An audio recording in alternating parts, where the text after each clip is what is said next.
Mic check, 1 2 1 2. Is this loud enough? When I had my first, I fell into a slump afterwards, and I wasn't exercising very much. My mood was really suffering, and I fell into a depression. And then finally after 2 years, I got in shape again. And then we decided to add a second baby into the mix. So then I went through that whole cycle again. Less depressed this time, but still I felt very uncomfortable in my body. Like, I could not get up when I was lying down in bed. I couldn't sit up because my abdominal muscles were so weak. So I felt horrible afterwards, to be honest. So I think that's why I really started assessing my lifestyle and what I was eating and how I was approaching health and fitness, and made some changes. I wanted to be a really great mom, but I started to realize that you can't be a great mom if you yourself are pouring from an empty cup. And if you're not taking care of yourself, there's no way you're going to be able to be a good mom. So that's why I committed to a healthier lifestyle. And notice how I'm not saying dieting or going on a specific type of meal plan or a specific type of exercise regimen. So how did I get started? It's easier than you think, but to put it all together, it will feel uncomfortable and hard at the beginning. So my husband always used to tell me, my husband is a personal trainer of about 15 years and owned a gym at one point too. And he would always tell me, you need to take small steps and you need to stop trying to do everything overnight. And I was like, whatever, I'm gonna do it my way anyway and I'm gonna succeed. And I was wrong. So thanks to my husband. So I guess the way I started was I stopped trying to change everything overnight. So I mean, at one point I went from eating, so during pregnancy I ate like Oreos every single day and whatever I wanted, and I gained 55 pounds. And so afterwards, I'm like, after I have the baby, I'm gonna snap back in like 2 months. And overnight I switched my diet to a vegan diet. No lie. So that wasn't maintainable because I did it overnight. So what I started to do was I started to make small changes slowly over time. So if I ate toast every day for breakfast, I switched to oatmeal. If I had a green smoothie every day for breakfast, which wasn't cutting it for me because it just went right through me, then I would switch to something that I could maintain a little bit better, like oatmeal pancakes. So that was the first, analyze exactly where I was going wrong and how I could shift that into something positive. So not I'm gonna throw out all of my clothes and wear only my tight clothes so it motivates me to exercise and to be on top of it, or I'm only gonna eat like 1,200 calories a day. I didn't set anything unrealistic for myself. I made sure that everything I wanted to do was realistic and catered to my personality. Like, I'm not the type that can maintain something if I change it overnight. So I started to make very, very slow changes. Okay, so the next thing I did was changed my approach to exercise, because when I first started my fitness journey, I was about 17, 18, and I learned everything through bodybuilding.com, which I thought was a great website anyway. So what I did was I used to stick to this very like fitness model style of training and this fitness model style of eating. So I would eat like 1,200 calories a day.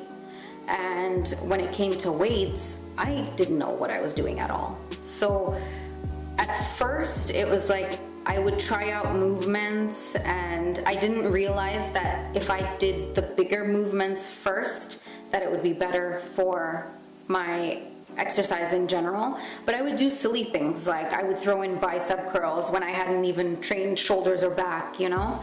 And I guess the one thing that I started to change is I started doing things more for strength and how I feel versus just how I want to look.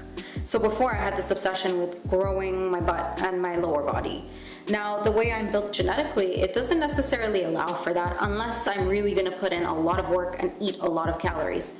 So I think now my approach has just shifted to I want to be strong, I want to be able to run around with my kids and carry them if they need me to carry them after a long walk, without feeling, and I want to wake up without feeling these aches and pains in my body. So I just switched my mindset over to, I'm going to focus on strength versus I want to specifically look like this fitness female that I saw on Instagram.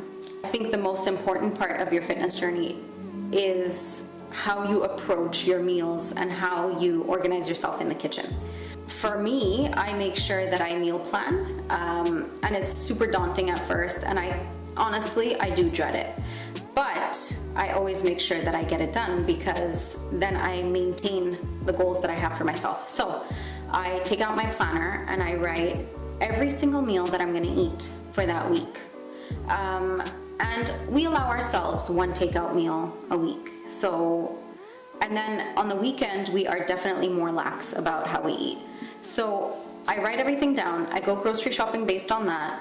When I come home, I usually prep all of my meat and put it into freezer bags, and then I freeze it. So then I know exactly what I'm gonna be consuming. I don't have it down to the calories, to be honest with you. But I know what I'm gonna eat every single day. So there's no guesswork for me. I'm not like feeling in a slump that day and choosing to go buy a pizza instead, which, true story, has happened many times. And that was the problem that we were trying to solve for ourselves, because we found ourselves doing too much takeout, and then like we were killing it in the gym. I would be killing it, and then I wouldn't see the results that I wanted because I was not eating according to the goals that I had in mind. So that is honestly, for me, I don't care what workouts you're doing. If you're not eating right, you're not gonna see the results you want.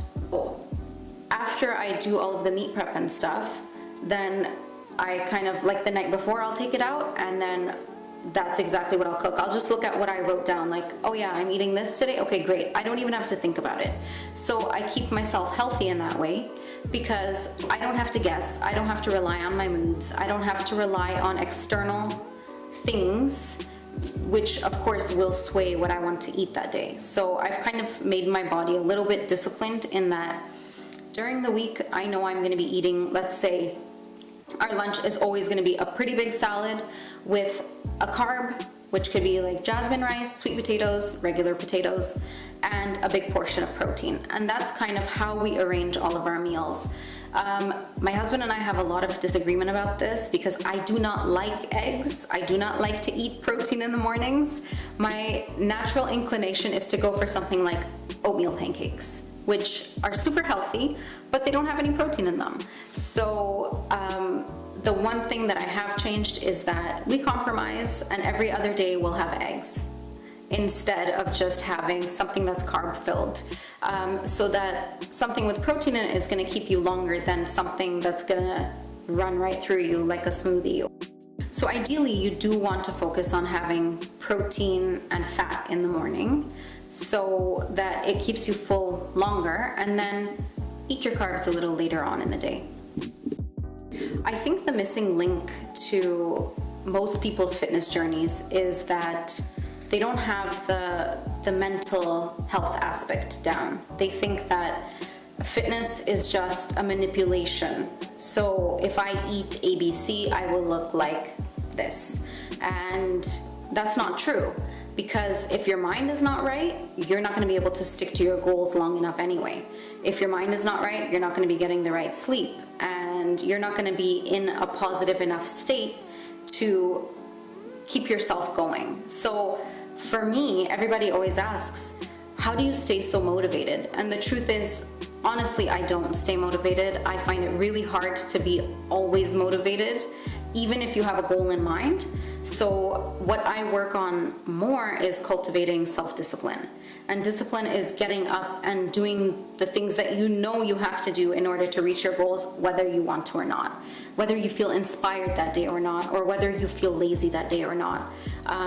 It doesn't matter, because if you have a goal in mind, you have to commit yourself enough to it and have enough discipline and cultivate enough discipline, and not rely on something external like motivation. Motivation is great. It's like a nice little boost of energy. It's like taking a pre-workout before your workout, but it's not what's actually going to get you through the workout. So I really think people have it wrong in that sense, that they think if I just train really hard and eat very few calories, then I'm gonna look the way that I want. But the missing link has always been mental health and just what your mind is like and how you're approaching everything. And you can't compare your body type to somebody else's. That's actually the reason I stopped following all fitness models for my Instagram, because I would see them and I would feel inspired, but then I would also feel badly about myself. And I did that because I wasn't understanding that everybody has a different body type. I can't compare myself to somebody else's after pictures when I'm just starting out. So take your time, take care of yourself. Don't beat yourself up, because that will only send you into a downward spiral and make you feel discouraged. And eat healthy.